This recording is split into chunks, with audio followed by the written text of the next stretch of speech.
for our friends here.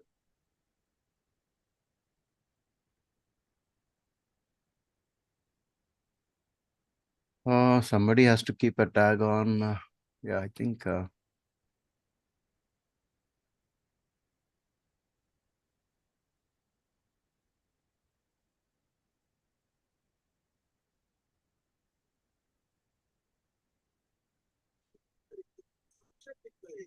Yeah, it's on.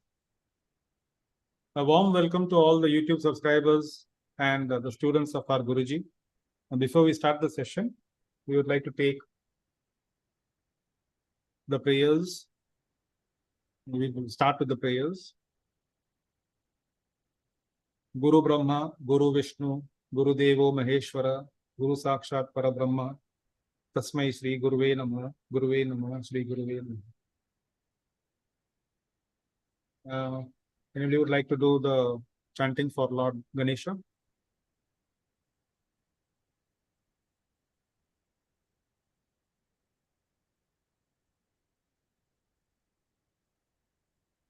Gajananam Bhuta Ganadi Sevitam Kapita Jambu Falasara Bhakshitam Kumar Sutam Shoka Vinasha Karanam Namami Vigneshwara Pada Pankaja.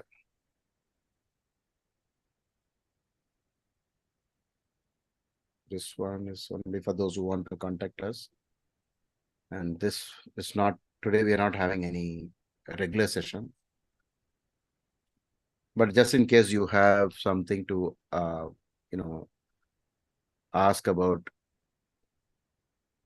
yourself in connection to the eclipses, the eclipse that is the lunar eclipse that is coming up. In that case, you please mention your date of birth, time and place of birth, all these three mandatory inputs. And this was prepared for the health stream, live stream we have been doing for some time. But try to keep it very simple in terms of if you already know that you're going through Rahu Dasha or Ketu Dasha, alone you please ask questions, otherwise just skip. Okay.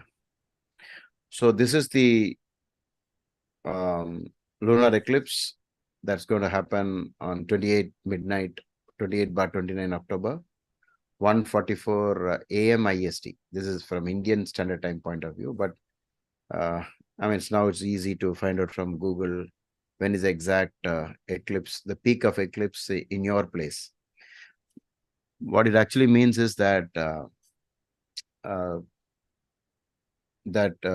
lunar eclipse always happens on full moon, and we have Rahu and Ketu coinciding with these positions, and that's why we have an eclipse. And for those of you who think why don't we have an eclipse every full moon, and only why once in 6 months, is if you look at this picture, you will understand why. The moon's orbit has actually tilted about 5 degrees. And if the tilt was not there, then we could have had eclipse every time. Okay. Just because of the tilt, we need, and the tilt actually causes the Rahu and Ketu.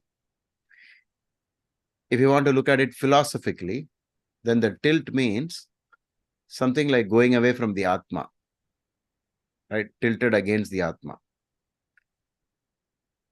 And that tilting produces Rahu and Ketu.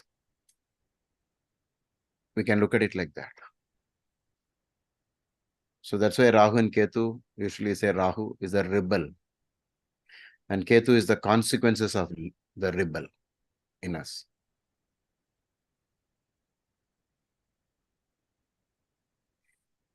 Usually solar eclipses are linked to problems related to government, nations, leaders, and leadership, etc. We already saw a solar eclipse just a fortnight ago. So power and army and kings and commanders and so on, that is the sun. But at the root level, there's so much soul connection to it because sun is the Atma, the core and the heart and the health. In the family, he rules father, and generally in the world, he rules religion and, something to do with the father, lineage, etc. Not exactly spirituality, but more to do with religion and spirituality together. So solar eclipses are usually that. But lunar eclipses are something more.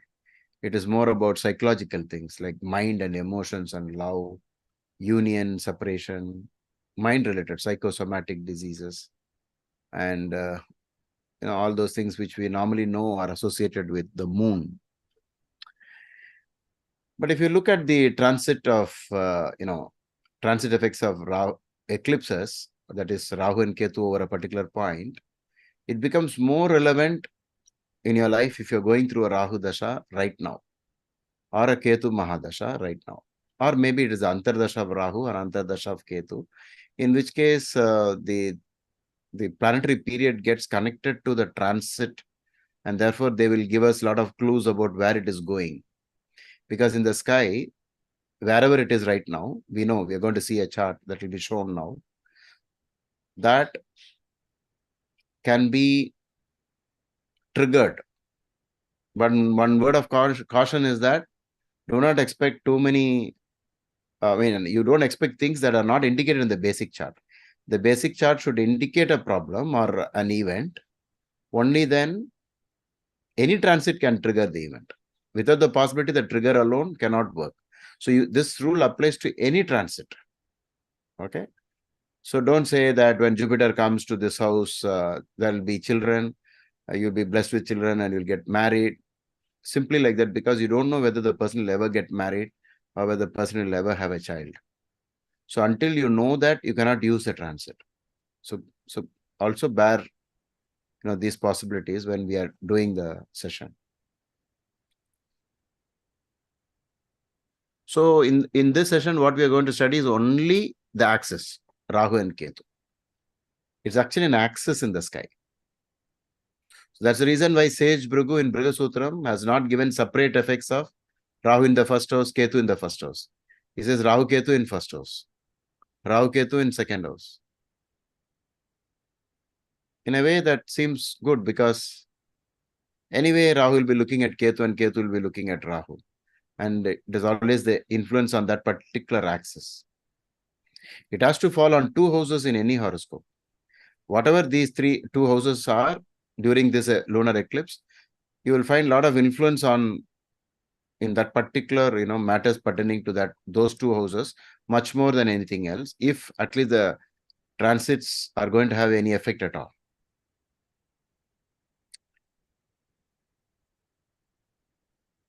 Or sometimes Rahu can get very close to a graha, a planet in your horoscope. Even then, it kinds of triggers an event.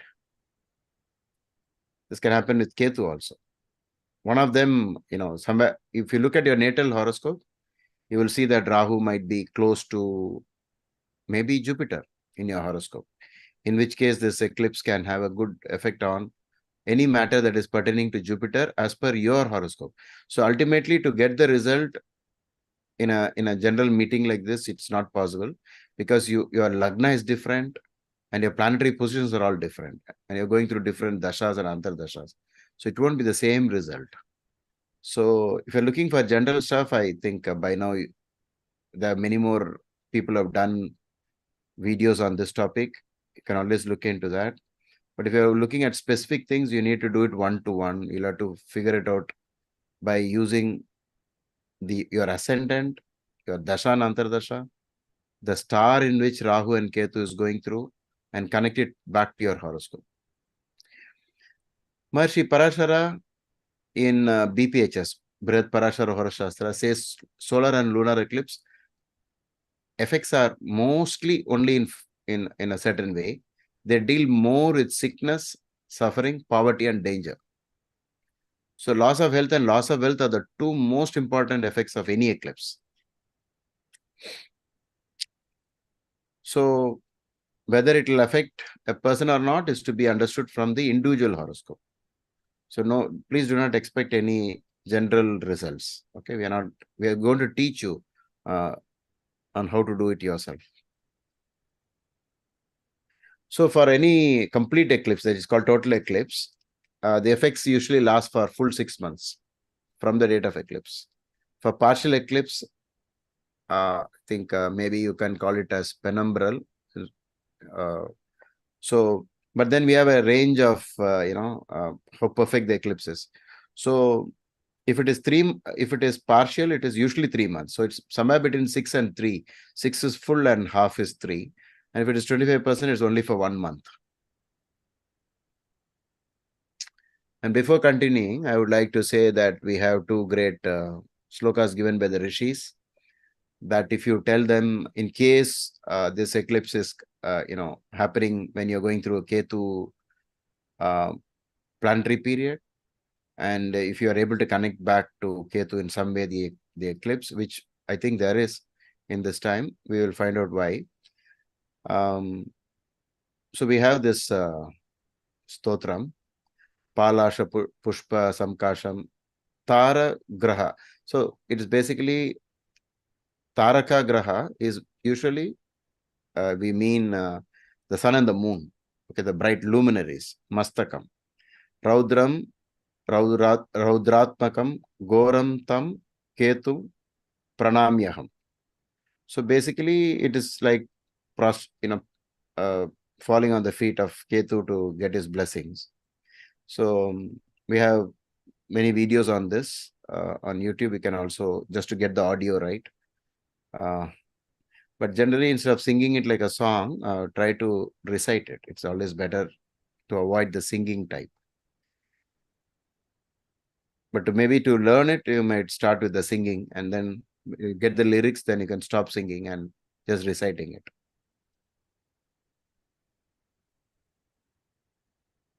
Then this is for Rahu. I think this is more popular than the Ketu one.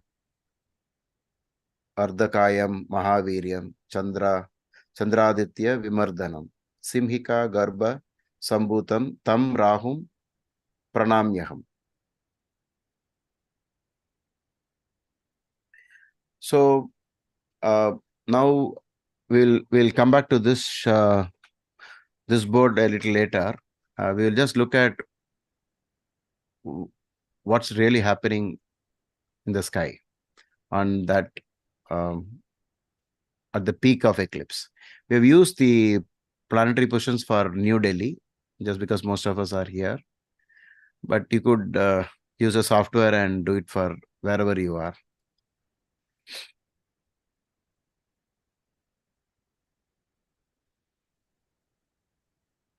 Yes, Gautam?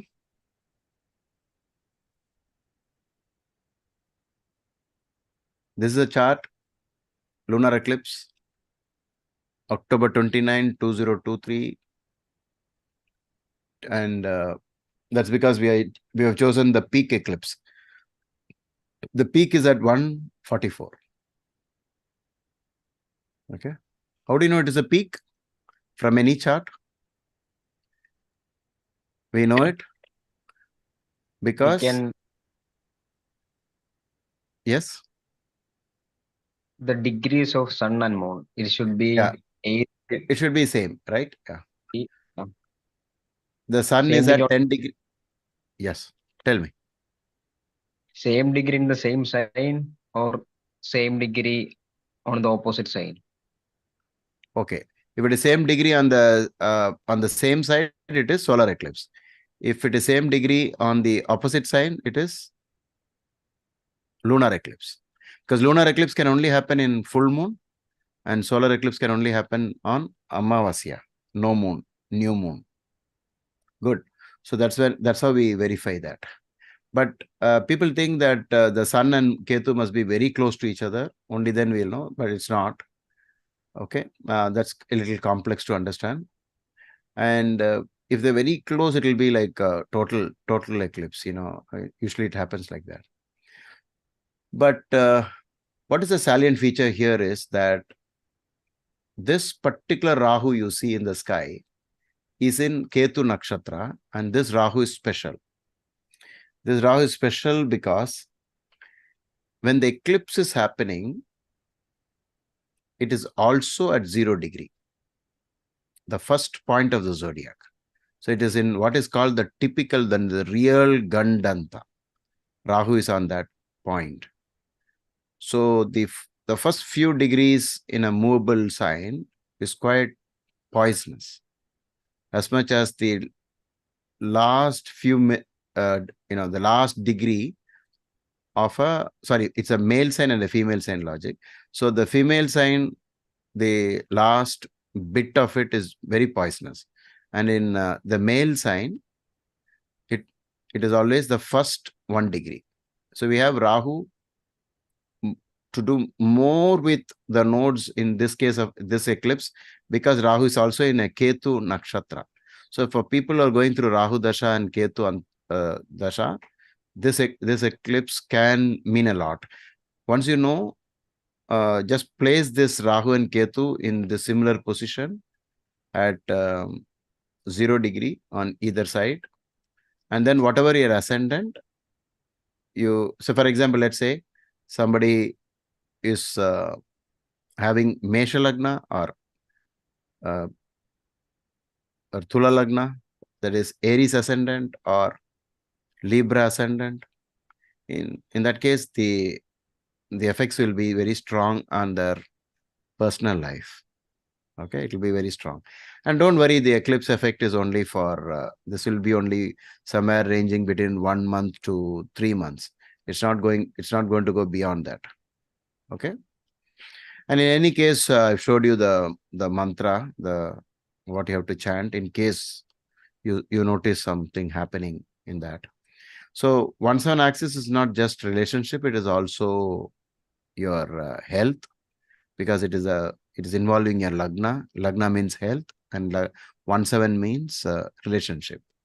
Also, it could mean stomach, the abdomen, okay, where we have the digestion happening.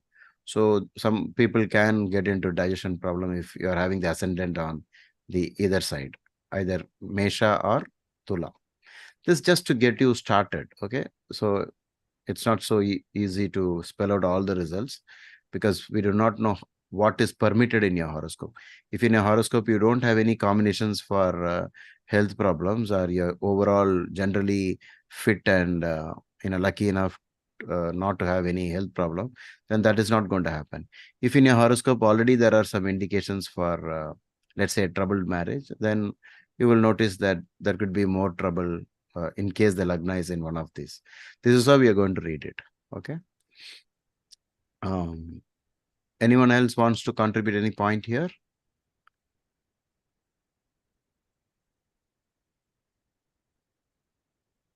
Okay. One important way of looking at it is Rahu occupies what nakshatra? Okay. Rahu occupies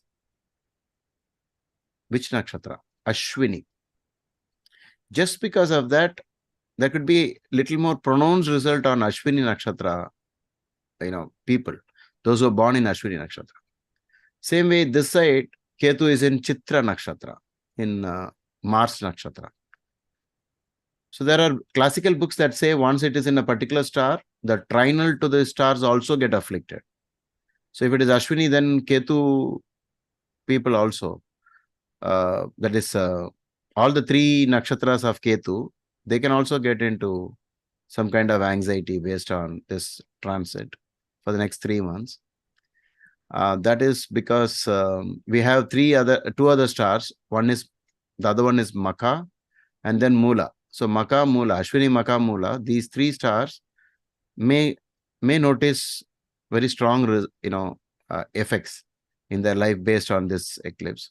So much similar to what those who are born in the nakshatra of Mars, like Mrigashira or Chitra or Dhanishta, the 5th star, the 14th star, and the 23rd star, Dhanishta.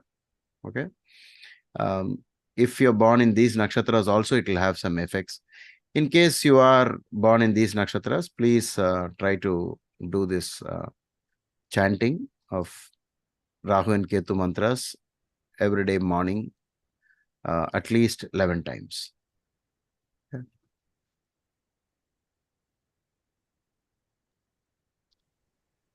Sir, most of the planets are in Rahu Nakshatra or Ketu Nakshatra. Most of the planets, are Moon and the other planets which are with Ketu.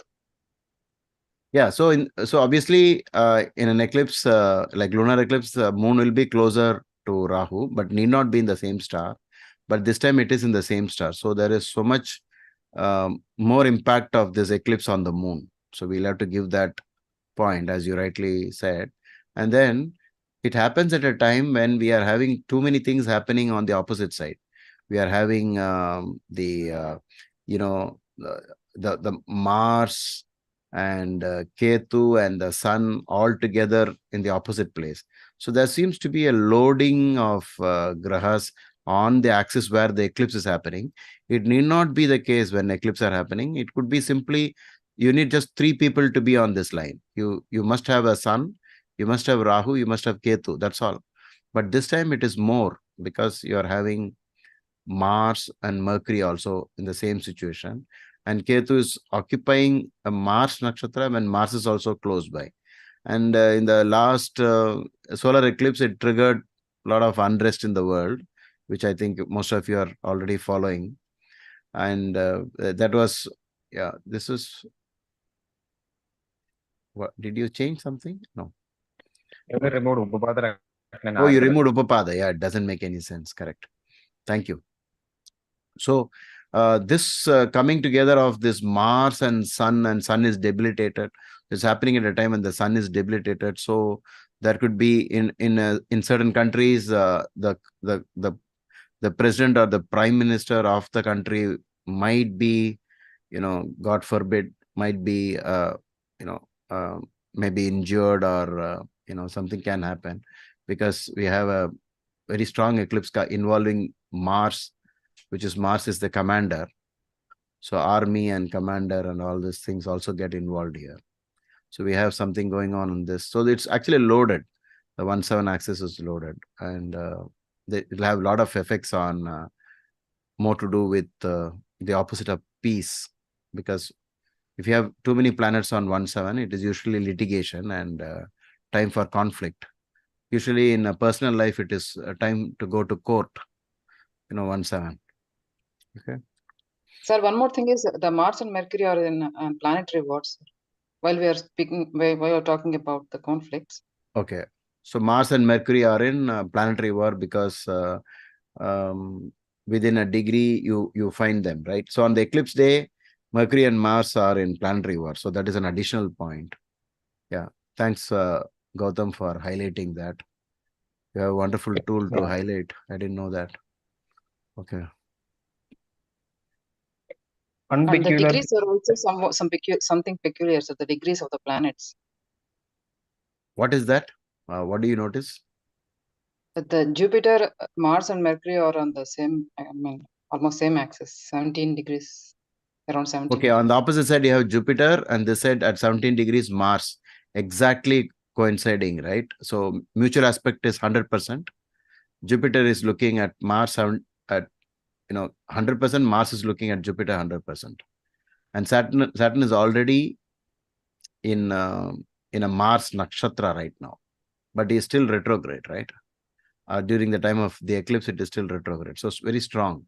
So there is a lot of connection with the opposite of peace. So we'll have to, all of us in general, we should increase our chanting for peace. Okay. So Shanti, Om Shanti, Shanti, Shanti. Those chanting should be done in large groups of people to reduce the element of the fight and the arguments and all this unrest. So now we see Gautam using arrow marks to say that additionally we have a problem that on the date of eclipse, Saturn is looking at the moon as well. Okay, so Saturn is looking at moon and Saturn is looking at Venus. So these two are in direct, special aspect is Saturn is on the moon. So much of sadness. So we will have to think about that in the world, there will be a lot of things that can make us feel very sad, depending upon which country is connected to these signs that we are talking, depending upon what their ascendant is and what their moon sign is, right? We know at least by using the logics of which country is Aries. So these people can get into trouble because the moon is in Aries on the date of the eclipse.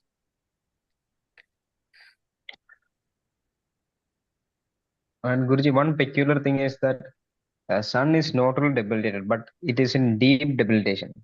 Okay. 10 degrees. Sun is in deep debilitation. So some of, wherever it applies, a particular king, a prime minister, a president will be in deep trouble because of the sun extremely debilitated, right? Deep debilitation, 10 degrees. Good.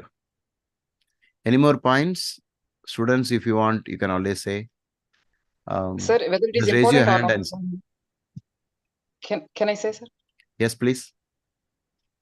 I mean, in the chart, the Lagna is a Leo Lagna, sir. Okay. And the planets that are affected also Sun and Moon. So maybe we can give some importance to that Lagna also. Pavani ji, So right now, we can't give importance because we have only used it for India. Okay. So the Lagna will keep changing from place to place. Like if somebody is in USA and wants to know the results, then they will have to take it as at the exact time when the peak eclipse is happening, you'll have to generate the ascendant. Okay. Yes, sir. Yes. Yeah. So it'll be different, but this just, ignore the ascendant here because we have done it for India. Okay. Okay. there are 2 points I would like to add to what you have mentioned, Guruji. Yes. One is treat these mundane charts as transit charts where the ascendant or the lagna doesn't matter, because what we require is the placement and the aspects of the grahas. That Correct. is one thing. And second thing is that, as you said rightly, the lagna will vary because it depends on which country we are talking about. So here, what is more important is the fact that the debilitation, the Gandanta, the aspects of the Krura Grahas, that is more important than the Lagna. That is what I Correct. want. Yes, exactly. You're right. Because And one more thing, this chart has to be read from the Kal Purusha or the Bhachakra point of view. correct. That is universally applicable for all countries. Right. Mesha as a reference. But in this time, Rahu and the moon are in Mesha itself. Right. So there's an additional point. So it'll have a large impact. Hope the war doesn't escalate to the next level. Guruji, does it make a difference that they both are in Chara Rashi? So movement, like Yes, of army course. movement, Yeah, I don't very know, active. army movement. Yeah, Yeah. Chara means active, right? Yeah. Very active. Lot of movement, right?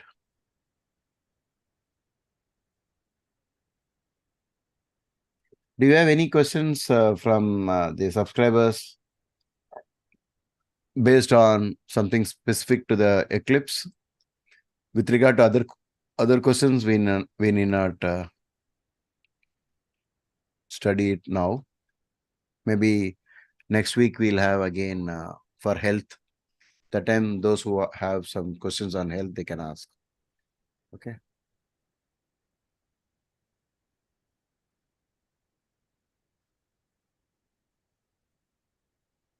Vedic Maggie 108. Can the moon be used as the Lagna? Definitely, yes. The moon can be used as a Lagna because it is a lunar eclipse, right? Moreover. So it is more to do the moon. So why not use the moon Lagna? You can use it.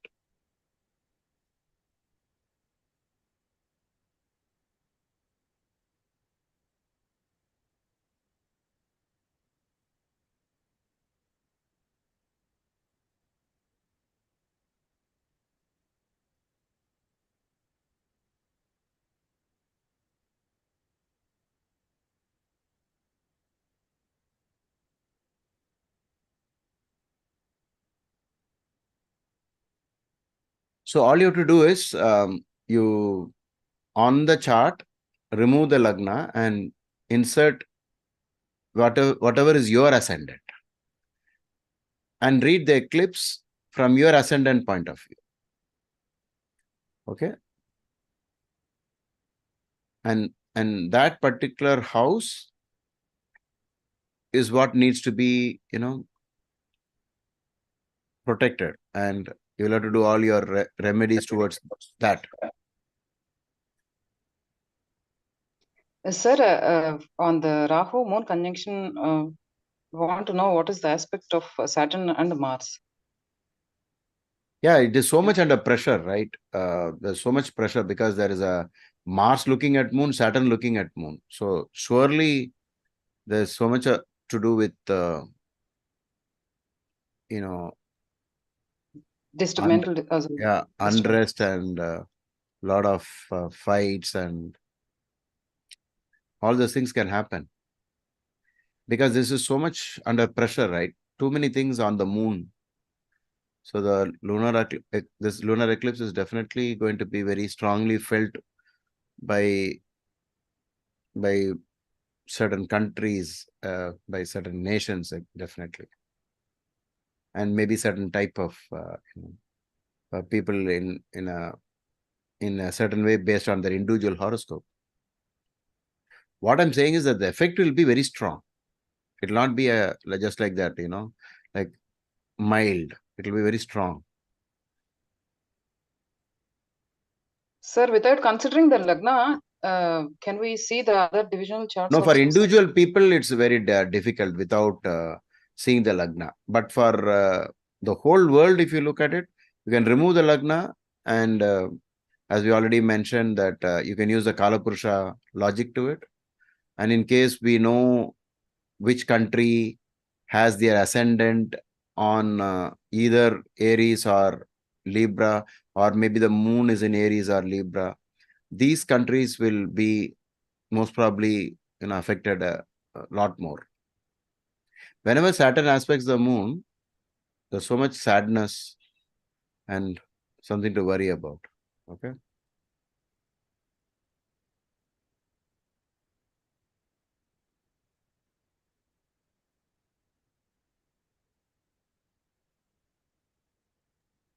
Because no planet is in Jupiter Nakshatra.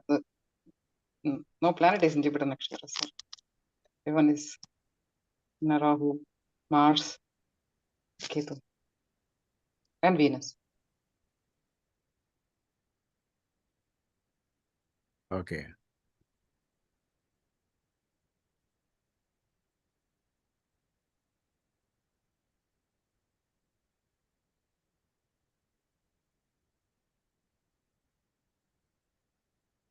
So we have a subscriber asking Sai Sri, I am in Rahu Dasha with Ketu Antar Dasha. So these are the type of, the more relevant questions, because Rahu Dasha, Ketu Antar Dasha.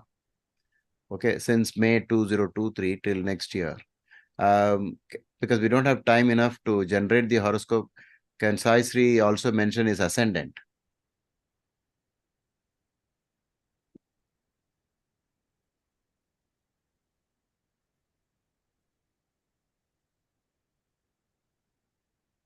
Guruji, for Rahu Dasha, Ketu Antar Dasha, and for another particular AD and MD which I was going to talk about, usually when the Rishi talks, he says if so and so is placed in so and so house. But with Rahu and Ketu, without even mentioning which place and where they are, he gives a point blank statement. Correct. Yeah. So he doesn't even talk about where is Ketu, whether it is in the Kendra or the Trikona. Exactly. Without any conditions. Without any conditions, he gives some statements, and that is something that we always have to be watchful about. So correct. So it's just that it's a challenging time. Yeah. So we'll ask Sai Sri to, do a lot more because he hasn't mentioned the ascendant. If I get his ascendant, then we'll be able, I can make some statements right now. But since you already covered this Rahu Dasha, Ketu Antar Dasha, please, do more of or the mantras, actually, chanting, etc. Later on, he gives us a few conditions like whether Ketu is conjunct with the Lagna Lord. Okay. or if it is placed in a Kendra or Trikona, and then he says only about 1 or 2 benefits. Okay. But the main gist is more of a challenging nature. Okay. He has to take care of the health, and he has to take care not to rise or talk against his superiors. There was this other point I wanted to highlight, especially with relevance to eclipse. Okay. If the students of astrology here who like me are learning from you, Guruji, please open that page where it talks about Moon Dasha and Rahu Antardasha. Moon Rahu. Moon Rahu. Gautam will be having it ready. I think so. Gautam, do you have this Moon Mahadasha and Rahu Antardasha? Please, can you share that page? Do you have it? He showed Rahu Moon. Yeah, we want Moon Rahu. Give me 2 minutes. Sure. I have the book, but not the scan. You're looking for the scan, right? The Sanskrit Shloka. Yeah. Sanskrit Shloka I'm looking at, Soumyaji. Okay. Translation is there. I too have the translation, but I'm waiting for Gautam to give along with that, that Sanskrit Shloka. So people who have not seen the ancient manuscripts of Jyotisha, especially on YouTube, it would be a revelation for them. Guruji, do you have it with the translation? I mean, with the Sanskrit Shloka? No, I don't have it with the Sanskrit. Okay. You mean the BPHS shloka, right? No, Yeah. in a way that you could show it on the screen. That, right? Yeah, let me see if I can do that.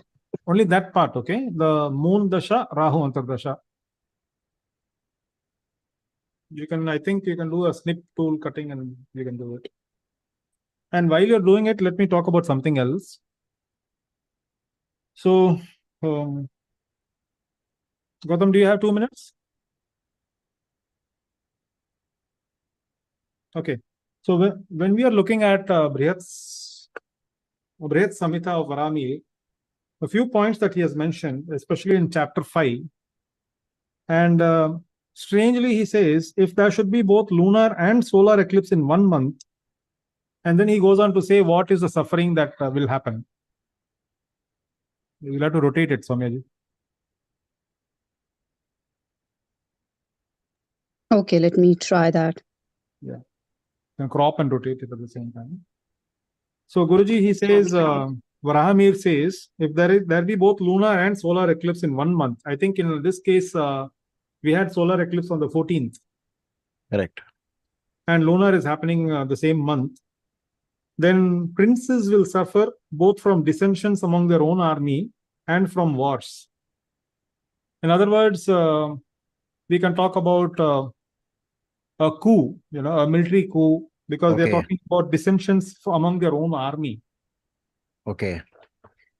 So from a mundane astrology point of view, there could be some change of leadership and overthrowing of the leadership, or some sort of a mutiny, force. Some sort of a mutiny that can rise. And from wars, that leadership can also change.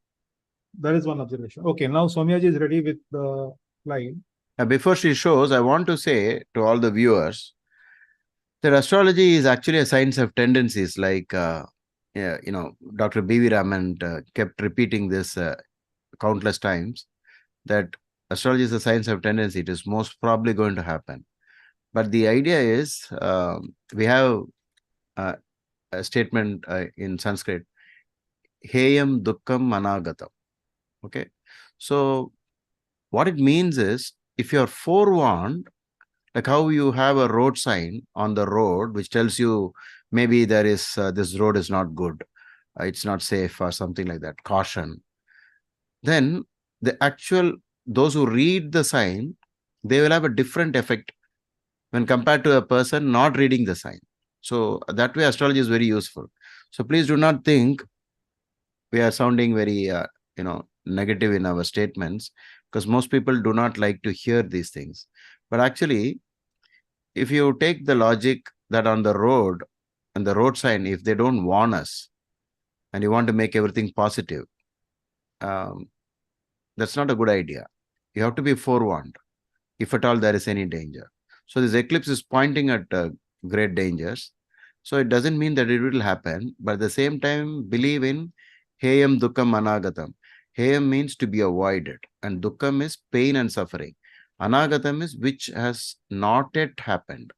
It's still not happened. Are you going to allow it to happen? So that is the point. So please consider astrology only from this point of view. Okay, now over to the discussion. So, Soumyaji, can you read that paragraph? Is it visible clearly? Because I've never Yes, tried sharing it. Yes, Yeah. yeah, this is a Okay. very strange period. That's what. Yeah. he's So why pointing am out. why am I pointing out with Moon and Rahu, and even Rahu Ketu, which was discussed along with one of the queries by the subscriber. By, I think his name is Sri Sai, right? Yeah. So that query brought up this Moon Dasha, Rahu Antardasha memory in my mind, and since it's relevant for today's discussion, because whenever we talk about the effects of Dasha Antardasha, which is actually a dynamic effect, we are also talking about what happens in the sky at that time when there is a Moon Dasha, Rahu Antardasha. We can think of it as a conjunction also. Okay. Okay, I mean, I draw some parallels in these things. In other words, for example, in the case of Moon Mars, we can also read it as Moon Mars conjunction at times. So Okay. Moon Dasha, Rahu Antardasha, because right now Moon and Rahu are together in Aries. The Antardasha, that reading of Moon Rahu is very, I would say, challenging, and the relief is coming only very later in the paragraph down the line. The first thing he says, during Moon Dasha, Rahu Antardasha, if Rahu is placed in Kendra or Trikona from Lagna in the beginning, and here is where I was actually expecting something good he's going to say, there will be very little good result. And thereafter it will give trouble from enemies, great fear, theft, fright, danger from the king, disease to the animals, destruction of relatives, loss of friends, embarrassment, mental distress. Now, why does he talk about so many negative things whenever there's a connection between Moon and Rahu? So the point is here that Rahu is actually we call it as something that comes, the fears, the innate fears of the subconscious mind, that is going to get triggered. And when that happens, this is what is going to be the outcome. Just like how we have a head without a body, Rahu is that part of us that can never be satisfied. So wherever he lies in our birth chart or in a transit, that is where we feel that obsessive, I don't know, there's a word for it called subliminal drive, and that can never be, you cannot satisfy it. That is what Guruji initially talked about before the YouTube stream went live. So he said it's more of something that comes from inside, that urge to have more and more. So this is where we also tend to have the when you superimpose it on the Kalpurush chakra, which is happening right now, the eclipse chart which is being displayed on the screen was being displayed. Then that placement also shows that it's happening in the sign of the head, the Kalpurusha's head. Aries denotes head. So once again, it talks about diminished mentality or maturity, diminished wisdom, where we make mistakes without resorting to what we learned in the past, and where there's an obsession that's going to be pulling us in the opposite direction. Now, Guruji also mentioned one thing, that these are like exams. Now, what happens to people who do not know that there is an exam happening tomorrow, vis-a-vis a person or a student who knows that there is going to be an exam tomorrow?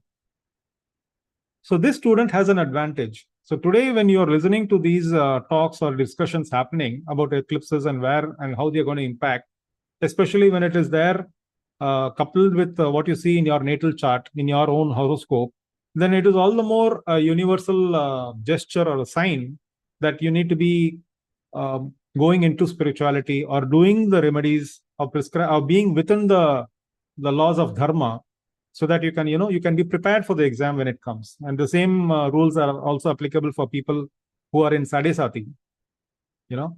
So you don't need to be taken by shock. You don't need to be surprised or taken by shock in all these cases. It can, if you can arm yourself with the knowledge that this is also going to pass. So that is the biggest take from today's discussion. Now, when we talk about Ketu is the headless tail of the demon. And where he sits, he gains a lot of knowledge without knowing from where it comes. Ketu is like the subconscious. If Rahu was your subconscious fear, then Ketu is your subconscious knowledge. And where it lies in the chart is a place where we can have that wisdom, that psychic and spiritual awareness, but not yet still there. I mean, it's still aching for that perfection. So all in all, it shows us that we need to be a bit more cautious when there is an eclipse going on. The first 15 days or the last 15 days of the eclipse, that during that 1 month, it is a good idea to abstain from things which are more of materialistic nature. And that is the reason why in ancient scriptures it's been mentioned that any act or any ritual done during the eclipses will reap its rewards many times over. Like, for example, you do a chanting of 108 chanting of any mantra. In Jain Dharam, in Jain religion, they say that during the eclipses, if you read any shloka or sutras, the advantage that you get from that is multiplied many times. Why were they telling that? They're telling that to give an importance to the fact that during the eclipses, you got to be in the path of moksha or in the quest for moksha, not in the quest for material desires. So that is the reason why I wanted to point out that Rahu and Moon Rahu kind of Dasha Antardasha reading, and also the other one, which was Rahu Ketu Antardasha reading. Indirectly, we can say it is like an eclipse because the same grahas are involved in the Dasha and Antardasha. So there seems to be a Dasha-based eclipse, right? So we could use these logics in connection to the eclipse itself, because Parashara is saying so much during this period, right? So we could use that knowledge. Now, why is this eclipse happening? Why we give importance to the solar and lunar eclipses is because Sun and Moon are two important aspects of the horoscope, which we call them as individual lagnas by themselves. Somebody asked the question, can we consider Moon lagna? I would say, why not take even the Sun lagna? Okay, so Sun is known as a natural Atma Karak, right? In our chart. So when you look at Gautam, if you have the chart, can you please pull it up again, the eclipse chart? So when you look at the Sun and Moon getting blemished by Rahu Ketu axis, these are called the shadow planets. Why? Because and I don't know if people are aware of this, but the biggest afflictors to these two luminaries are Rahu Ketu.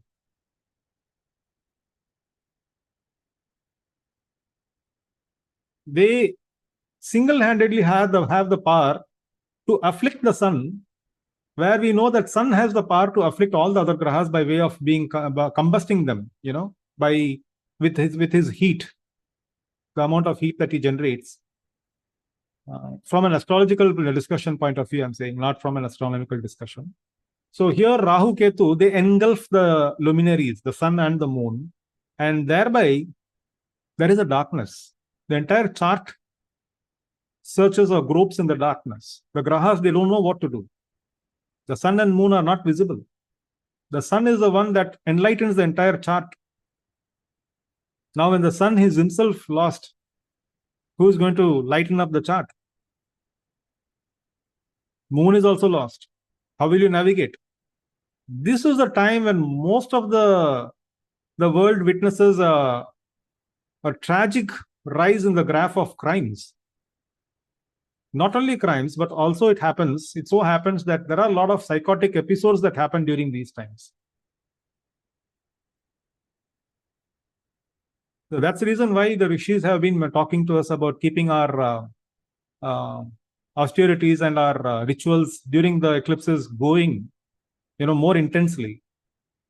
Because they knew that the mind is going to be afflicted. The psychology of the native is going to be afflicted. When the Sun and Moon are taking a beating by Rahu Ketu's effect, then the best way to keep yourself grounded is to keep chanting the name of God. At a very, I would say at a very basic level, that is the most important remedy. And then there is a specific mention, Guruji, in the same chapter of Brihat Samhita, chapter 5. If the Sun and Moon should be eclipsed when in the sign of Aries, Then he goes on to say what happens. The Panchalas, the Kalingas, the Surasenas, the people of Kamboj, of Odra, of Kirata, soldiers and persons who live by fire will be affected with miseries. Now, those are the nations that were there at that time. So we do not know the exact the current day name of the countries, but they should be easily identified if people were there to look it up. The evolution of names, how the names of the countries were mentioned here in this text. Then I think we could draw some parallels to which countries are going to face the problems. You said something about fire. Is he saying fire worshippers? Who live by fire. Who live by fire can also be fire worshippers, right? Yeah.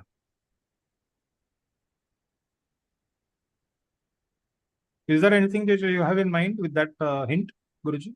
No, we will leave it to the viewers will guess. Is it a particular country that you're hinting at, or a group? No, maybe a culture. Okay. And then related to fire, Guruji, you said. Yeah, who live by the fire, who live by fire. Oh my God. Soldiers and persons who live by fire.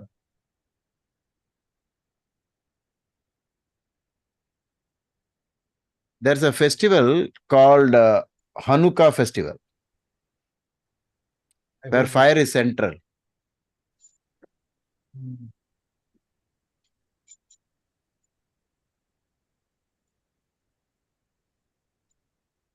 Then, Guruji, since Rahu is in Gandanta, should you also look at the eclipse happening in Pisces also? Because it's a very shortly, it may even move over to Pisces. It's on the border. Okay, but the eclipse is happening only in Aries. The point is, this chart is peculiar because if you look at it from Moon's point of view on an eclipse, you ask Moon, who is with you? He'll say, on that side I have Rahu, on this side I have Jupiter, and then I have Saturn looking at me. Then 4 of the opposite grahas are also looking at me. All the grahas are connected to the Moon somehow, either through aspect or through conjunction, except at least, not to that extent, only by Venus. So if you use the gross method of connection, Sambandha, except Venus, everybody else is connected to the Moon. So I hope that more and more people do not join in this, all this unrest. Because so many... Can I share something real quick, Guruji? Yes, Soumya.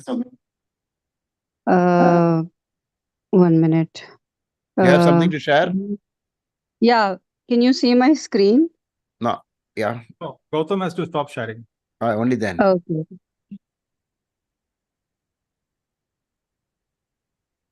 Is it visible now? Yes. I see snakes and spider. What is this? Spider. So yesterday I was seated here. Somebody gave me a seat. I went for an appointment and I saw a snake and spider and I said, okay, what does this mean and what is the meaning? And the eclipse for US is falling on a Saturday. So I just wanted to share that. Like I realized today that for our timing, US timing, so the spider for Saturday and the snake for the eclipse. Oh. It's something to do like... Nimitta? Maybe with the Halloween. It is Halloween. It is Halloween decoration. But I've never seen like this specific small things on a table and only the snake and the spider. So I just wanted to share that. That was an ominous thing to share. Yes, because I was like, why spider and snake together? Guruji has a story to tell regarding a spider. I don't know if he's going to say that in YouTube. Or if he's already the reading. No, the reading, Scorpio. right? No, not on the live stream. Yeah, not on the live stream. When we switch off the live stream, then we will continue our meeting. And The last point that I want to mention, I think one of the points is that those provinces will be affected which correspond to particular lunar mansions in which the eclipses happen to occur. And he goes on to say that those lunar mansions corresponding to the countries are explained in chapter 14. Anyways, but that was the point that we wanted to highlight, Guruji. What is that? We could say the extent to which we need to, think about it. Whereas if it's not happening in India, fine, but still it's happening somewhere in Earth, right? Yeah, it is, because most of it, we are just getting the lagna, that's all. But everything else will remain the same. Because we have used the Delhi latitude, longitude to cast the chart. Okay. But moon will still be there only, and the sun will be in the exact point. Unless you use a tropical chart, which is without Dynamsha, only then we will find it in different stars. Otherwise, it's all the same. If you use Ainamsha, normal Lahiri Ainamsha.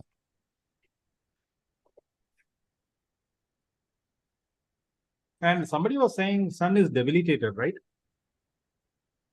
I mean, I think it's the general view, but then there is a parivartana between sun and Venus here, which is a very strong sambandha. So do we really need to take that sun as being debilitated, or is it considered as a source of strength, this parivartana?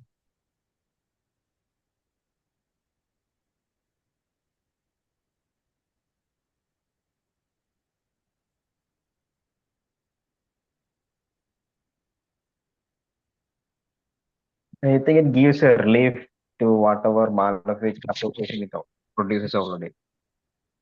So some Because relief is there. Yeah, exchange is supposed to be a partner for Nija Banga, for a debilitated planet.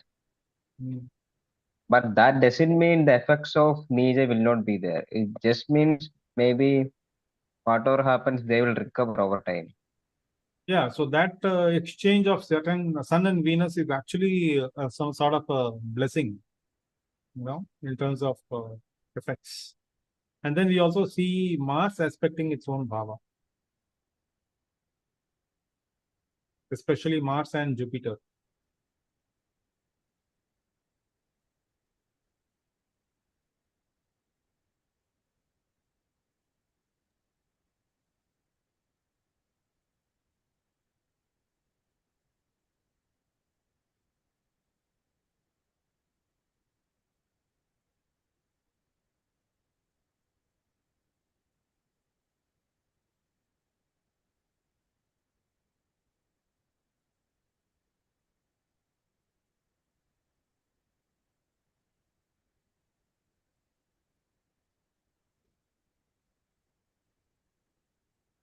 So if you refer to B.V. Raman's classification based on sign and country, you have, I'll just read out from Dr. B.V. Raman.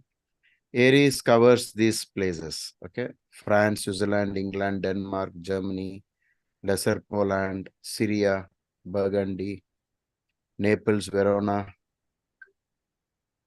Capua, Birmingham, and Florence. So we'll go to Libra. So Libra is some part of India and Portugal, Livonia, Austria, Alaska, Japan, Tibet, Sheffield, Lisbon, Frankfurt, Antwerp, Vienna, and Johannesburg. These are the two, in terms of zodiac signs and countries. Which part of India, Guruji? He has not mentioned it, right? He has not mentioned that. Some parts of India is mentioned. Okay.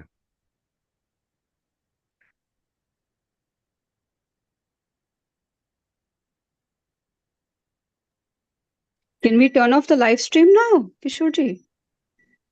No, it's Guruji is doing it, not me. Oh, it's still reading. Okay. We'll just ask. Sir, one more. We'll see whether we have any questions from. Sir, meanwhile, I want to say one thing, sir. Mercury is in Papkar 3, sir. Can we get some points from that, sir? Not only Mercury is fighting with Mars, it is in Papkartri between Sun and Mars. Yes. No, all these things you can only use it in individual horoscope, because you're trying to get very specific results. In when you talk about countries and nations and the world, we don't get into such details because we don't have the horoscopes of countries, every nation, to find out any nation was born in Aries ascendant or Libra ascendant, and then relate it to all this that you are speaking. So the best way is to, for example, okay, if you want to say what is the role of Mercury, Mercury is in Papakartri and in a tight conjunction with Mars. Let's say if somebody is going through Mercury Antardasha right now, and in his horoscope, whatever Mercury denotes, that will be under pressure now. So it'll go only to that kind of a horoscope where there should be a connection to Mercury. What connection? No, connection to Dasha and Antardasha. Because all transits are now. Why now? It's about the time. So when you say time, you have to connect it only to Dasha and Antardasha. So that's the problem we are facing because we don't know countries ascendant, we don't know Dasha and Antardasha of every nation and so on, unless we have something in target. Okay, so we know that we've studied this country's ascendant, we know. Then you say something about it. Otherwise, for general human beings, like we take on a one-to-one basis, whatever is the ascendant, and then you try to relate to what is the pressure, so much pressure on the Aries Libra axis. Suppose you take the general idea that 1/7 axis is afflicted by eclipse.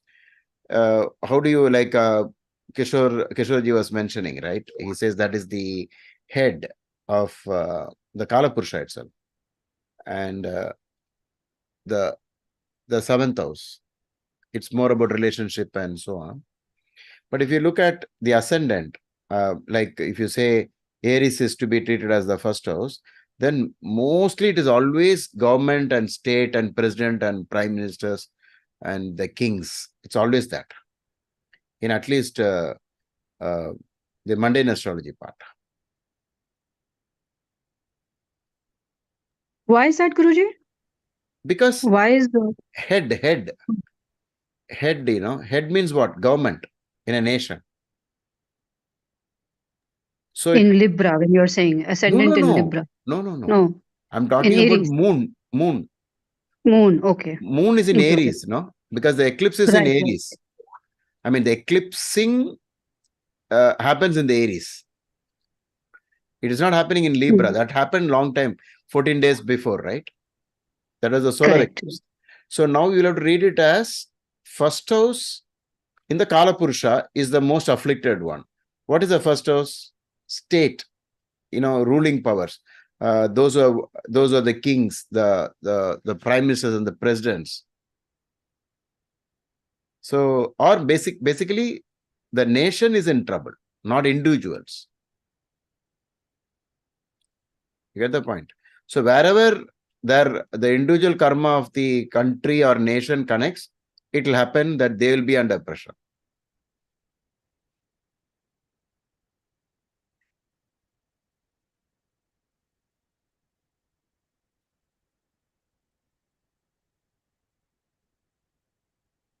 So, we'll switch off the live stream. Yes, Guruji.